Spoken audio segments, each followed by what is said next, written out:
and the fact that he was very upset about giving up the house was also something that brought me great joy. Anyway, for the past couple of months, I have only been trying to move on since I don't have to see him anymore, and neither do I have to interact with him. I had blocked him everywhere after I found out about his affair, and I also told my friends that I didn't want to hear about him.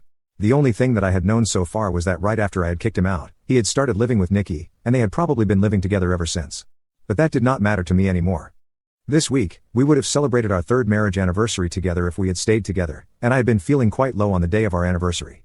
He decided to make it worse by reaching out to me through email and sending me a bunch of photos of his engagement party since he and Nikki had apparently gotten engaged recently. There was also a message along with it.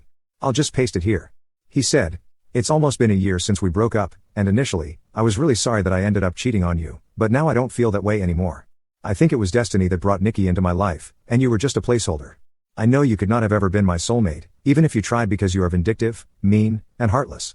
I know that you were the one who turned all our friends against me by telling them that it was gross that I was dating a 23-year-old, as if that's illegal. We are in love, and I wish you could realize how wonderful of a feeling it is and how age doesn't matter when you're in love.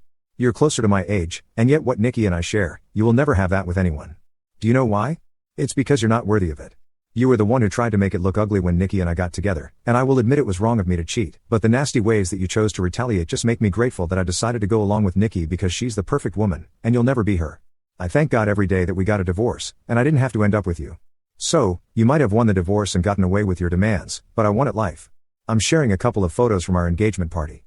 Hopefully, you'll see this and realize what true love looks like and find it in yourself to be able to move on. Happy anniversary."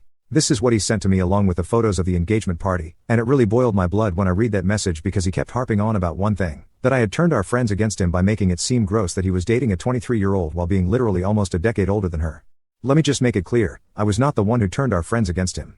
Sam and I had known each other since we were in college, and we did have a common circle, but I kind of drifted apart from most of my friends after college since I had to move out of state for work 6 years ago. I finally came back and started working here, and that's how I ended up reconnecting with my old friends, and that included Sam. We ended up spending more time together when I returned. He and I had a very tight-knit group of friends, and they were all very supportive of our relationship. We were all very close until he cheated, and I told our friends about it because, obviously, why would I hide it? And I never said that it was gross of him to date Nikki when she was so much younger than him, even though I do believe that it was gross. But I didn't have to say anything to our friends to make them cut him off. They made that choice for themselves. Yet, he has always believed that I was the one who forced them to pick, and I manipulated them into picking me, and he still holds a grudge against me for that. However, even more than that, he didn't like the fact that I got the divorce finalized on my terms. So, all these reasons combined, I guess he just wanted to rub it in my face that he was getting engaged to the woman that he had cheated on me with just so that I would feel bad. And, well, he had succeeded because I felt terrible, especially because of what he had said about how he had won at life and the fact that he even wished me a happy anniversary, showing off that he remembered that it was our anniversary, and he was doing this on purpose. That was simply diabolical. I was actually about to delete the email because it was so upsetting, but before I did that, something in the photos caught my eye. In the background of some of the photos, I could see a very familiar person, and when I zoomed in, I realized that it happened to be one of my very distant relatives. This person, let's call him Jonathan, isn't exactly related to me by blood, but there's still some relation there, so I could use that to my advantage. To be more precise, he is married to my mother's third cousin, and we have occasionally seen and met each other at some family get-togethers. But since they're not very closely related, my mother isn't exactly friends with them, and neither are we. I've only seen him a couple of times, but I recognized him in the background of those pictures, and I instantly sent those pictures to my mother and asked her to confirm if it was actually him.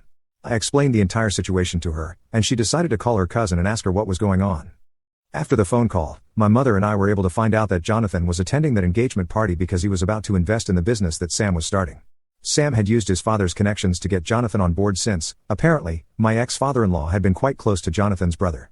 Yeah, it's pretty complicated, but anyway, that's how they each knew each other, and they had been in talks for a couple of months, and Sam had invited Jonathan to the party so that they could get to know each other better before he invested in his business.